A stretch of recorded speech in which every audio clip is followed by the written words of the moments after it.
Meu interior persegue o seu, te seguirei até o fim. Todos os meus dias são pra ti. Com todo o meu coração, com toda a força que há em mim, minha vida inteira é para ti. Meu interior persegue o seu, te seguirei até o fim. Todos os meus dias são pra ti. Te seguirei até o fim, te seguirei até o fim, te seguirei até o fim, te seguirei, sem olhar para trás, te seguirei, sem olhar para trás, te seguirei, sem olhar para trás, te seguirei, te seguirei. Sem olhar para trás, te seguirei. Sem olhar para trás, te seguirei. Sem olhar para trás, te seguirei, te seguirei. Aleluia. Aleluia, Senhor. Queremos te pedir, Pai, que o Senhor se continue manifestando os teus sinais, Senhor, falando ao nosso coração, aquecendo o nosso coração com a chama viva, como o Senhor tem feito através desses louvores. Que o Senhor continue a falar conosco através da palavra, a palavra santa do Senhor, em nome de Jesus. Amém. Pais amados,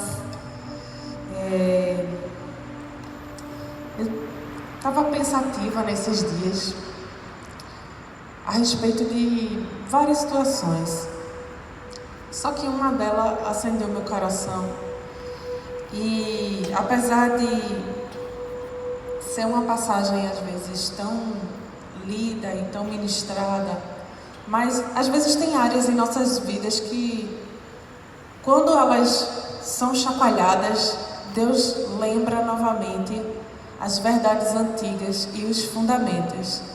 Então, nesse tempo, eu digo que nós estamos sendo chacoalhados em uma determinada área da nossa vida, e Deus me lembrou novamente essa passagem, porque Ele disse: olha, se ainda está havendo abalos, é porque ainda tem coisas que precisam ser abaladas. Se ainda está havendo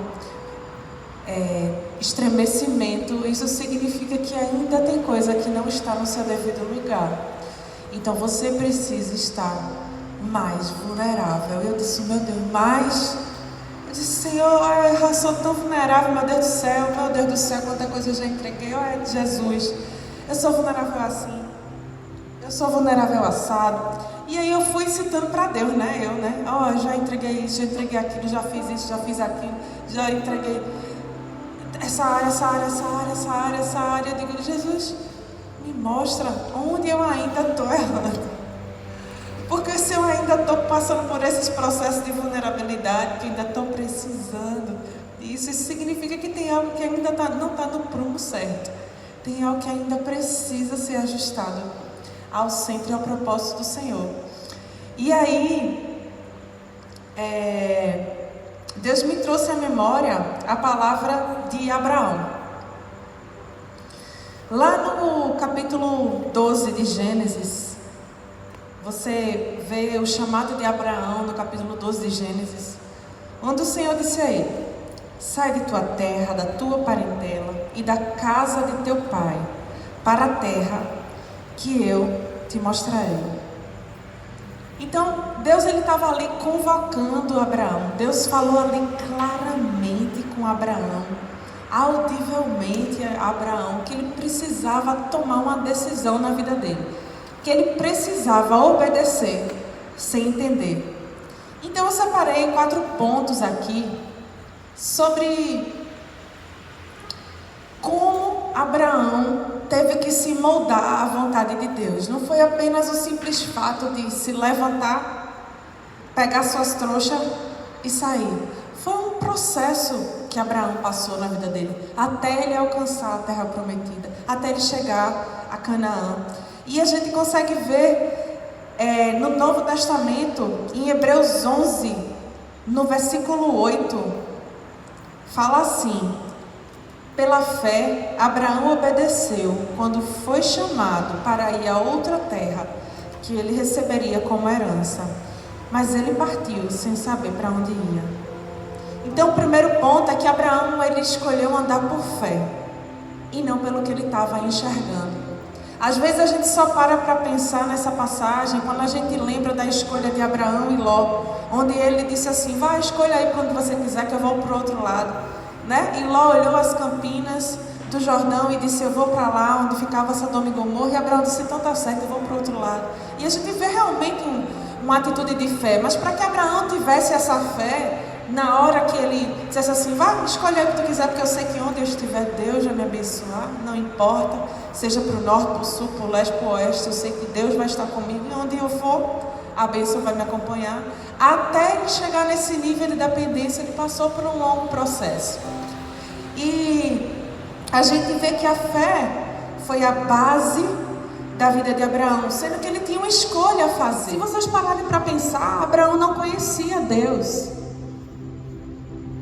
Nenhum povo era hebreu na época, não existia a religião, né, dos judeus, dos hebreus. Deus, o próprio Deus se manifestou ali, mas eles tinham muitos deuses ao redor dele. Ele ouviu aquela voz e disse: nossa, tem algo sobrenatural aqui, porque um Deus veio e falou comigo. Isso não era comum de acontecer. Então ele disse: eu vou acreditar nessa voz. Eu não sei quem está falando comigo, mas eu sei que esse Deus, ele é diferente. Ele tem relacionamento. E a gente consegue ver que Abraão, ele começou uma amizade com Deus. E no Novo Testamento fala de que Abraão, ele era conhecido como amigo de Deus. O apóstolo Paulo falou isso. Porque ele tinha relacionamento. Ele não tinha medo de Deus. Ele tinha Deus como Pai. Ele confiava em Deus. E porque ele tinha relacionamento, ele podia ter fé de que aquilo que Deus falasse era de confiança. Que ele podia seguir, mesmo sem saber para onde ir. Então, a gente começa a ver que Abraão é o pai da fé por vários motivos. A gente vê que ele andou sem mapa. Imagine você ligar seu carro, Deus dizer assim: vai para onde eu te mandar, e você não tem não está com o seu GPS ligado, não tem o Waze, não tem nada, não tem mapa, não tem internet, que possa lhe ajudar, não tem o guarda, não tem, você parar: ó, amigo, onde é que eu vou para chegar ali? Não tem nada. Deles é você ligar o carro, começar a dirigir e esperar. Deus dizer: vira à direita, vira à esquerda. Foi isso que aconteceu. Ele seguiu a direção sem saber para onde estava indo. Muito louco isso, Porque ele levou tudo que tinha. Então, em primeiro lugar, a gente vê que ele não tinha mapa. Segundo, ele não tinha vitamina. Ele foi o pai da fé porque ele foi pai idoso. 99 anos ele gerou um filho no ventre de Sara. Não existia tratamento para isso, para infertilidade da época. Sara não passou por um tratamento contra a endometriose, contra a trombose, seja lá o que foi que impedia que ela engravidasse. Não tinha, hoje em dia, uma ressonância magnética, As ultrassom da vida, tantos exames que hoje em dia as mulheres fazem para saber se podem gerar ou não. Na época não tinha. Ou tinha ou não tinha. E não sabia que você tinha problema. Às vezes tinha e depois morria, depois do filho nascer, porque não sabia que não podia engravidar. Não é verdade? Quantas? Inclusive na Bíblia tem relatos de mães que faleceram depois que nasceram seus filhos, como Raquel. Então, a gente vê que, além das circunstâncias da época, da medicina, entre aspas, precária, existia a impossibilidade natural. Ela tentou por diversos anos engravidar e ela não conseguia. Mas Deus, ele é o médico dos médicos. E Abraão creu, apesar de todas as circunstâncias. E ele também foi conhecido como o pai da fé. Da mesma forma que ele foi conhecido como o pai da fé quando ele entregou Isaac no altar. Então a gente consegue ver a fé de Abraão sendo testada e aprovada durante diversas fases da vida dele. Então nada mais justo, não porque ele fosse justo, mas nada mais honroso, é melhor dizer, do que Abraão ter esse título de pai da fé, para mim e para você. Então, quando a gente age por fé, e a gente tem essa fé através de Jesus, a gente consegue ver isso lá em Romanos, a gente está sendo filho de Abraão e está tendo direito às heranças que Abraão teve, que Abraão tem. Porque até hoje, quando você vai a Israel, você consegue lá enxergar. Porque eles sempre dizem, né, que as bênçãos de Abraão, Isaac e de Jacó repousem sobre você, né, e sobre a sua descendência. Eles sempre declaram as bênçãos de Abraão. Por quê? Porque é a bênção da prosperidade, é a bênção do sobrenatural, é a bênção da fé, é a bênção da perseverança. Então a fé, ela começa a gerar e traz a consequência de tudo aquilo que nós temos pedido ao Senhor. Então o primeiro ponto é a fé.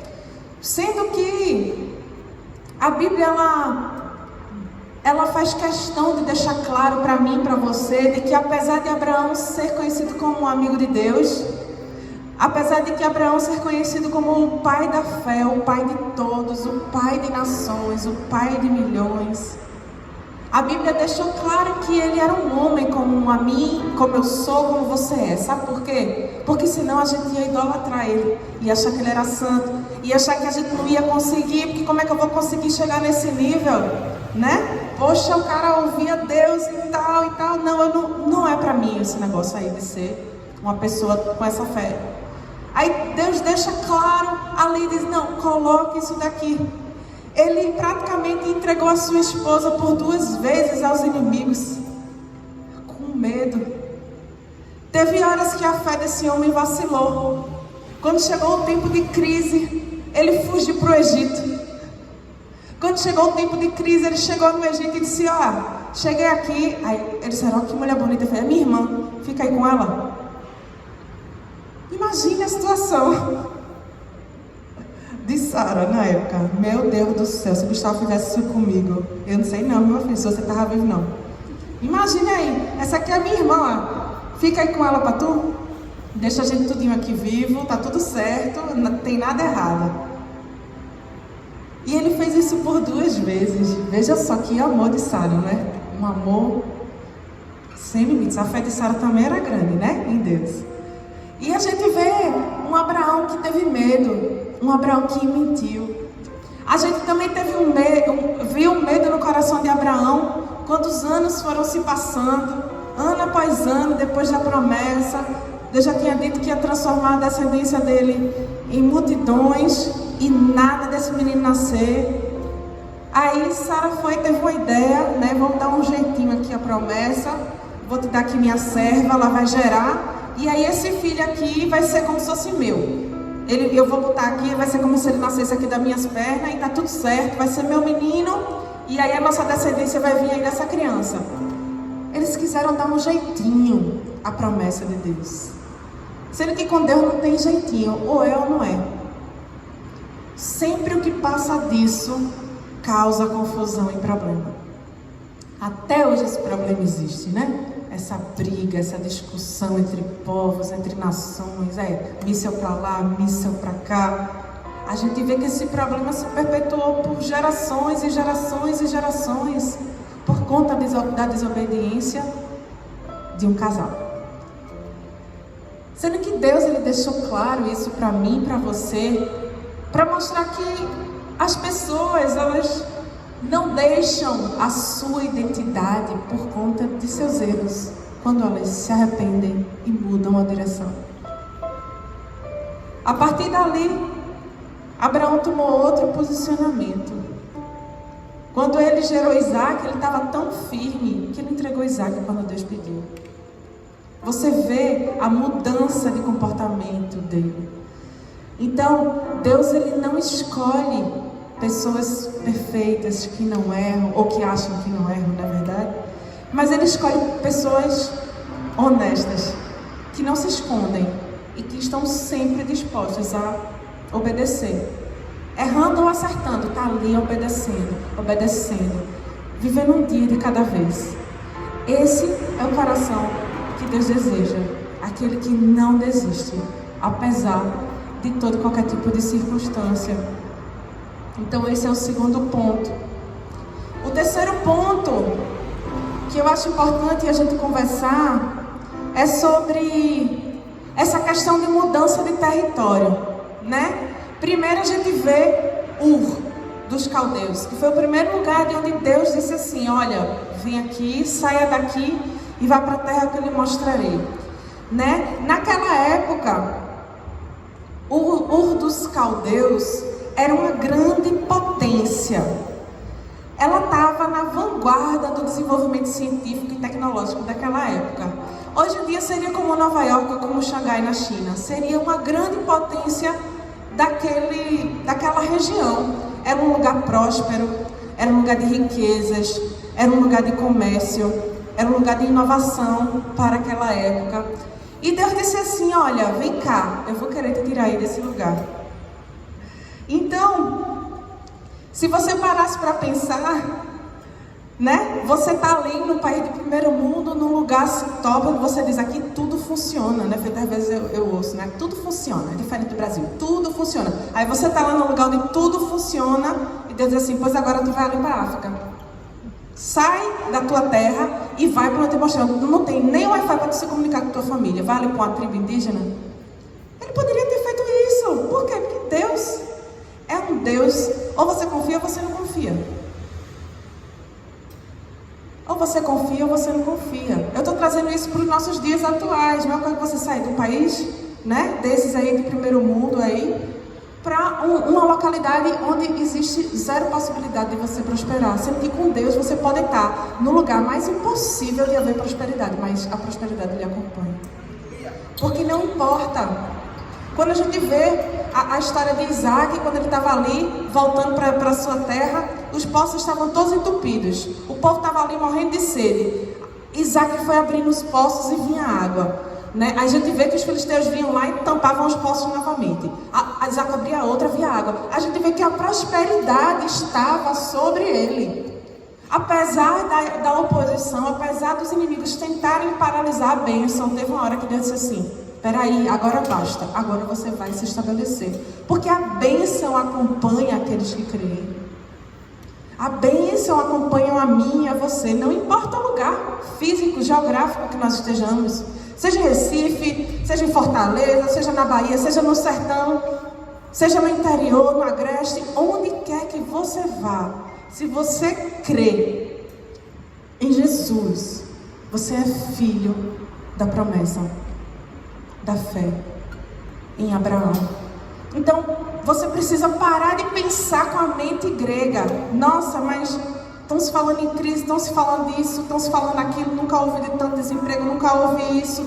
Aí outros dizem, mas o PIB desse ano já dizem que a progressão é 5% mais alto desde 2011. Aí outros dizem, mas PIB é só para o negócio de gente rica, gente pobre não mexe com PIB. Aí fica aquela confusão, às vezes eu vejo na internet essas confusões, né, de A, de B, de C, de D. Todo mundo querendo falar uma coisa e ninguém acaba falando nada com nada. E ninguém está ligado no céu. Está todo mundo tão preocupado com a economia aqui na Terra, de restart financeiro, disso, de uma nova ordem mundial e disso. E a gente está esquecendo de que nós precisamos depender do ouro e da prata que vem do céu. Elias, ele foi alimentado por corvos quando não existia nada. Quando também não existia possibilidade nenhuma, a viúva que estava lá entregou um seu bolinho para Elias e teve uma sobrepujança tão grande de suprimento, de óleo, que deu para alimentar mais de ano. Quando Deus está no negócio, não importa a crise, não importa a situação, não importa o lugar. Se Ele mandar você sair do lugar que você está, obedeça. Porque Deus, Ele honra a obediência. Não é a sua posição, é a sua obediência. Então nós precisamos parar para pensar, será que nós estamos tendo a mente do céu, ou será que nós estamos tendo a mente aqui da terra? E outro ponto, que é o quarto ponto, nós precisamos nos livrar das influências que nos tiram do foco. Precisamos nos livrar das influências mais que nos tiram do foco.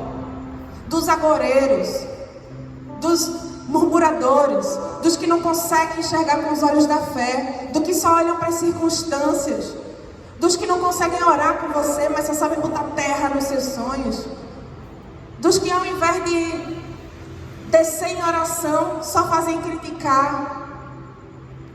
Nós precisamos nos livrar das influências malignas do nosso tempo, que só ficam pensando: mas isso está acontecendo aqui no Brasil, mas vai ter isso, mas vai ter terceira onda, mas não sei quantos mortos, mas isso, mas aquilo, mas aquilo outro, mas vem agora o vírus da Índia, não, vem agora o vírus da Inglaterra, não, da África do Sul, é a coisa mais terrível do mundo. E a gente fica ouvindo as notícias, e a gente fica ouvindo a mídia, e a gente fica ouvindo as informações, e o nosso coração vai se desconectando do sobrenatural de Deus. E a gente vai começando a esquecer das promessas, porque a esperança vai murchando. Gente, nós estamos há quase 1 ano e meio de pandemia. Gente, o mundo está sem esperança. Nós precisamos levar esperança. Quantos não estão com depressão? Quantos não perderam as forças? Quantos estão com síndrome do pânico, ansiedade, comendo compulsivamente? Quantos e quantos e quantos estão trancados, trancafiados por conta de medo? Um medo que aprisiona. E nós precisamos entender em Deus que o nosso papel é levar esperança para aqueles que não têm.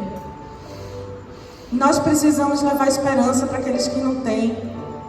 Seja através de um pequeno gesto, uma pequena palavra, um pequeno sorriso. Deus, Ele quer agir através da sua vida. Nós não precisamos e não podemos ficar agindo conforme as circunstâncias. Então, quando Deus disse assim: olha, Abraão, sai da tua terra, da tua parentela, e vai para uma terra que eu te mostrarei. Deus está dizendo: Abraão, olha, saia das estruturas do passado que lhe prendiam, saia da sua cultura, saia da sua mentalidade antiga, saia do seu antigo modo de agir, de pensar e de trabalhar, e comece a agir de acordo com o que eu determinei para a sua vida.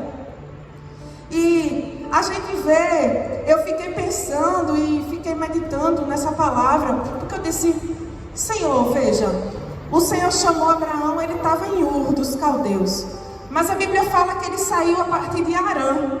E eu disse: como é? São duas cidades diferentes. E aí eu fui ver que Harã fica no meio do caminho. Entre Ur e Canaã tem Harã. O que aconteceu quando Deus disse assim: sai da tua terra, da tua parentela? Veio Abraão, veio seu sobrinho Ló, porque o pai de Ló tinha morrido, que era o irmão de Abraão, que se chamava Harã. E saiu seu pai também, o pai dele também saiu junto com ele. Sendo que no meio do caminho, na metade do percurso, eles pararam para descansar. Sendo que esse descanso aí durou 25 anos. Esse descansinho aí durou 25 anos. Ao invés de eles fazerem uma parada e seguir viagem, o pai de Abraão ficou preso nas suas dores e Abraão ficou aprisionado nas dores do pai. Vocês estão conseguindo me entender? É tanto que o pai de Abraão colocou o nome da cidade de Harã, que era o nome do filho que tinha falecido. E trouxe todas as práticas pagãs de Ur para Harã. A mesma deusa Lua, que era adorada em Ur, era adorada também em Harã. A gente vê que a cultura de Ur passou a ser a cultura de Harã. E Abraão, ele só conseguiu se libertar de tudo isso quando o pai dele morreu. Não é como muitos pensam, que ele deixou o pai e foi-se embora. Ele entendeu que o pai estava com a dor tão grande, que ele não conseguiu sair do seu passado para alcançar a terra prometida. E Deus, ele honrou Abraão por ter honrado seu pai. Deus honrou Abraão porque ele prosseguiu e viveu ainda mais 85, foi 95 anos. Eu acho que ele morreu com 195 anos. Ou foi 175. Então, ele saiu de Harã com 75 anos. Então, ele viveu mais 100 anos. Ele teve mais 100 anos de bênção. Depois que ele honrou, disse: olha, o Senhor não quer seguir não. Eu vou ficar aqui. E vou prosseguir para o meu propósito. Quando o Senhor determinou. Por isso que ele não podia ficar naquele lugar. Abraão, ele tinha que sair daquele lugar. Porque se Abraão continuasse em Harã, ele ia permanecer na idolatria e nos erros daquela cultura, daquele povo. Ele precisava ter coragem e ousadia para vencer com toda estrutura que estava tentando perpetuar-se de geração em geração. Então, a saída de Abraão, ela vai muito além de um passo de fé. É um passo de coragem e de ousadia para enfrentar as estruturas do passado, as estruturas de dores familiares, as estruturas de traumas familiares, as estruturas de maldições familiares, de idolatria. Nós precisamos parar para pensar que a nossa saída não é somente uma saída por fé, mas é uma saída para aniquilar tudo aquilo que está entre nós e a Canaã que Deus tem para nós. E a promessa que Deus tem para nós. Será que nós vamos querer ficar 25 anos parados no meio do caminho? Ou nós queremos prosseguir para nos apossarmos da promessa que o Senhor tem ao nosso respeito, né? Então, Filipenses 3, 13 e 14 diz assim: irmãos, não penso que eu mesmo já tenho alcançado, mas uma coisa eu faço, esquecendo-me das coisas que ficam para trás e avançando para as que estão adiante, prossigo para o alvo, a fim de ganhar o prêmio do chamado celestial de Deus em Cristo Jesus. Nós só podemos avançar para as que estão adiante quando a gente esquece o que ficou para trás. Não temos como avançar para o novo se ainda temos em nossa mente aquilo que ficou para trás. Nós só receberemos o prêmio do chamado celestial de Deus em Cristo Jesus se nós deixarmos o nosso passado com as dores, com as feridas, com as indignações, com o orgulho ferido, com a justiça própria ferida, com as traições, com os roubos, com as mentiras, com as violências. Nós precisamos deixar para trás e permitir que Deus, ele nos entregue um novo. Nós precisamos agir. E o quinto ponto, a palavra está lá em Romanos 4, do 17 ao 25.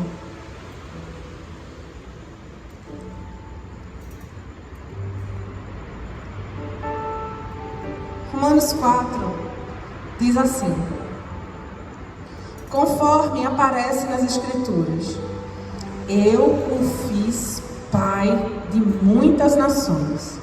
Isso aconteceu porque Abraão creu no Deus que traz os mortos de volta à vida e cria coisas novas do nada. Mesmo quando não havia motivo para ter esperança, Abraão a manteve, crendo que se tornaria pai de muitas nações, pois Deus lhe tinha dito: esse é o número de descendentes que você terá. Será como as estrelas dos céus e como as areias que existem no mar. E a sua fé não se enfraqueceu, embora ele soubesse que aos 100 anos o seu corpo, bem como o ventre de Sara, já não tinham vigor. Mas em nenhum momento a fé de Abraão na promessa de Deus vacilou.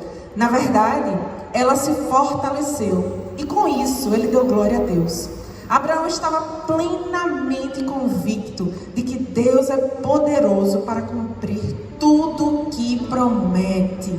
Por isso, por sua fé, ele foi considerado justo.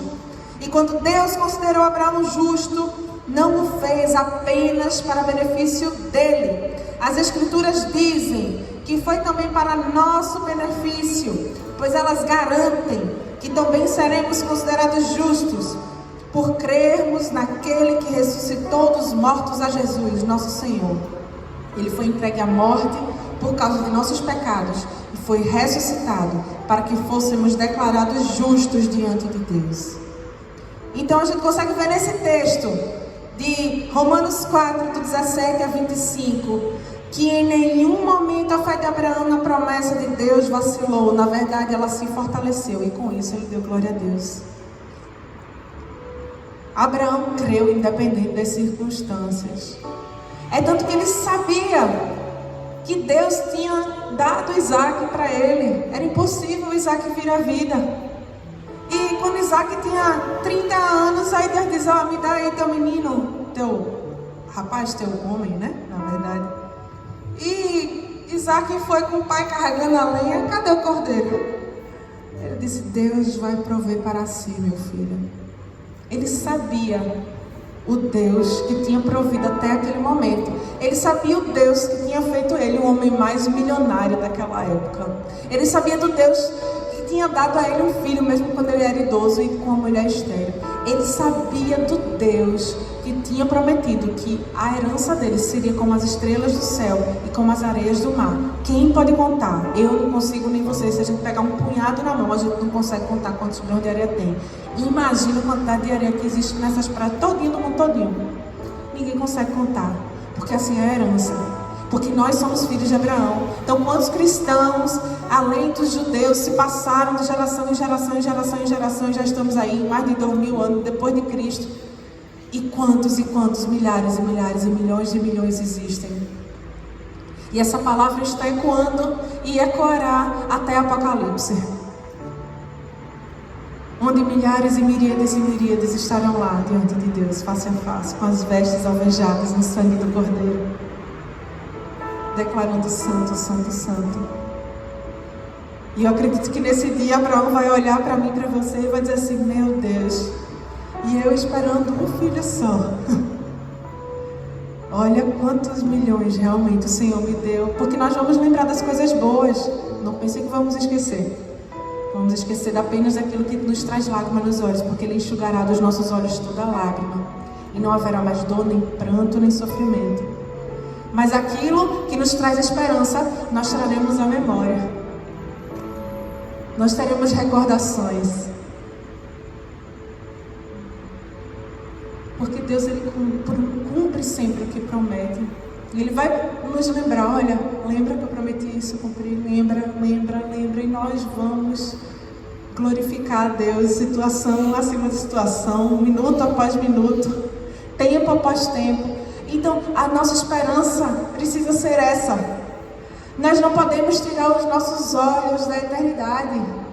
Nós não podemos tirar os olhos do autor e do consumador de nossa fé, Jesus Cristo. Nós não podemos. Nós temos. Quando Jesus estava lá falando com os discípulos e falou abertamente sobre quem Ele era, e aí chegou assim, também disse: que caminho é esse? Mostra aí, onde é que está esse caminho que você está falando? Ele disse: você está aqui comigo esse tempo todinho e ainda não sabe quem eu sou?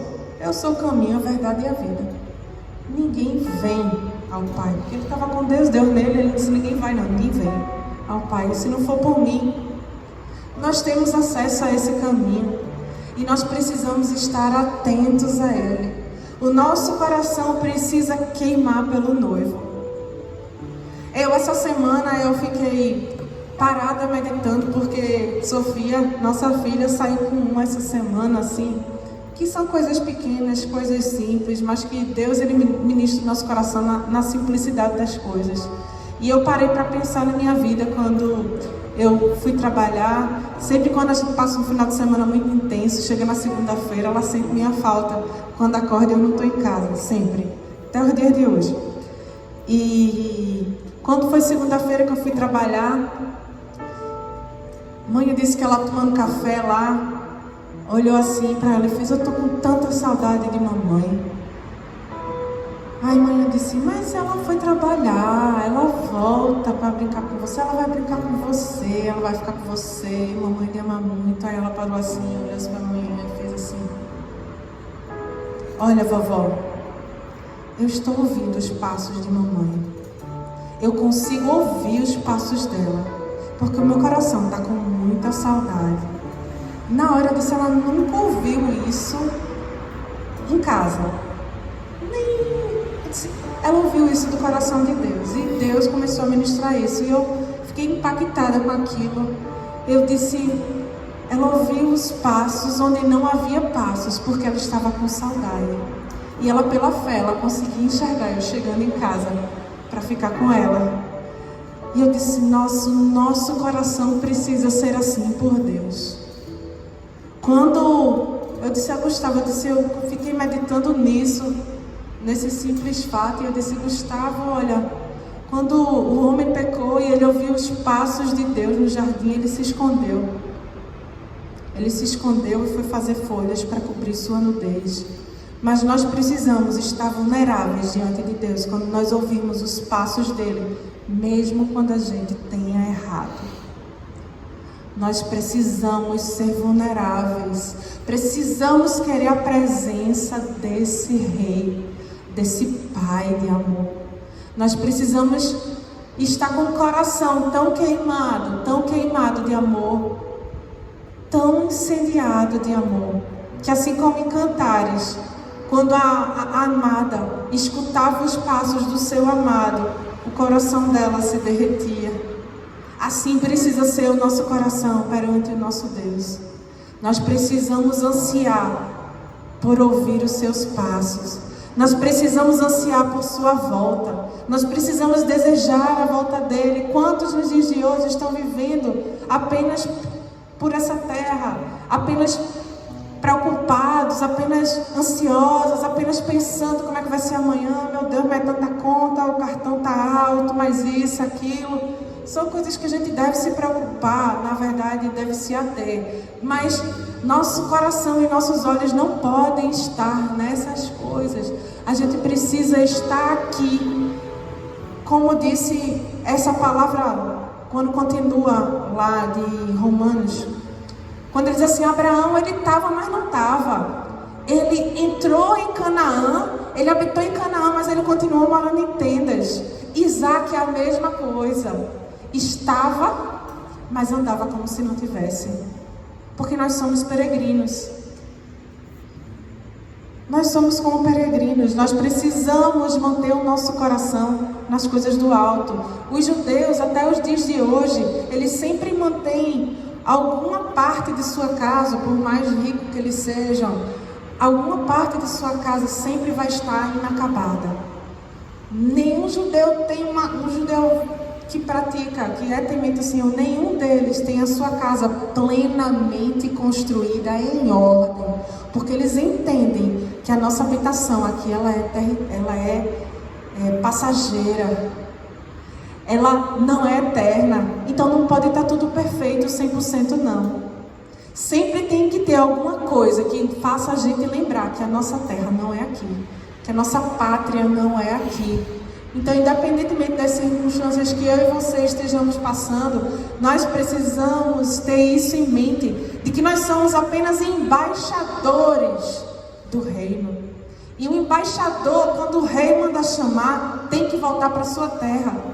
Nós não somos daqui, nós somos embaixadores de um reino. Nós temos lugar para morar, nós temos proteção desse reino, não é verdade? Nós conseguimos ter autoridade desse reino como embaixadores aqui da terra. Isso já dá outra pregação. Mas o que eu estou querendo dizer é: nós não somos desse mundo. Então, não queira ser entendido por todos, mas busque cada dia mais entender qual é a boa, perfeita e agradável vontade de Deus para a sua vida. E todas as chaves estão na palavra. Então, A gente consegue agir pela fé quando a gente ouve os direcionamentos do Espírito Santo, que falam ao meu coração e ao seu todos os dias. Então, que a gente possa ouvir esses direcionamentos e seguir. Não pare em Harã, vá para Canaã. Amém? Deus abençoe. Vamos orar? Pai, em nome de Jesus, nos colocamos diante de Ti, colocamos o nosso coração, Pai, no altar. Assim como Isaac foi entregue no altar, hoje nós queremos, pela fé, entregar no altar o nosso Isaac. Deus, nós não queremos ficar presos à promessa, não queremos ficar presos a pessoas, às circunstâncias, a problemas, a crise, a perturbações.